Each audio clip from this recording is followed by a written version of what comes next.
एक सज्जन हते वे गए जमुना जी स्नान करन गए। तब पीछे से देखी एक महात्मा जी पहुँचा स्नान करवे को, तो वो नहाने लगे जमुना जी में। जैसे नहाने लगे तो वो जो महात्मा जी थे, तो महात्मा जी वहाँ जमुना जी के किनारे रेती में बैठ गए और देखी तो वहाँ रेती में पास ही में मरघट हतो। तो मरघट की एक खोपड़ी कैसे वहाँ पे स्नान वाले घाट पे आए गई, कैसे आई गई होगी, कोई उठाए उठू लिया होगा।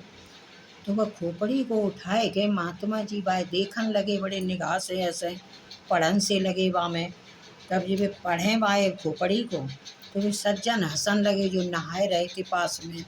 वे बोले, अरे महात्मा जी, ये खोपड़ी में क्या देख रहे हो? बोले, इसमें क्या आप पढ़ रहे होगे, जो खोपड़िया मूड की डरी है, जहाँ में आप क्या पढ़ रहे?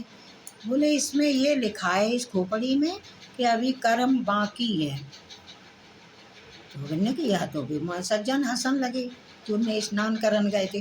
बोले, अब ये खोपड़ी के कर्म का बाकी है, खोपड़िया डरी जे तो जाने अब कर्म का बाकी है। यानी कि कुछ भी हुए, इस खोपड़ी में ये लिखी अभी कर्म बाकी है। थोड़ी देर में शरारती बच्चे आ गए वहाँ स्नान करने के लिए। तो उनमें से एक शरारती बच्चा था, उसने वो खोपड़ी उठाई और एक पत्थर पे धरी और दूसरे पत्थर से मार के खोपड़ी के टुकड़े टुकड़े कर दिए, इतने इतने छोटे छोटे। जैसे ही टुकड़े करे तो वहाँ महात्मा जी बैठे थे। महात्मा जी ने उन सज्जन से कहा, देखो देखो उन बच्चों को, उस खोपड़ी के कितने छोटे छोटे टुकड़े कर दिए, यही बाकी था इस खोपड़ी में, कर्म इसके अभी बाकी थे। इस शरारती बच्चों ने इस खोपड़ी को देखो जरा जरा से टुकड़े नेक नेक से कर दिए।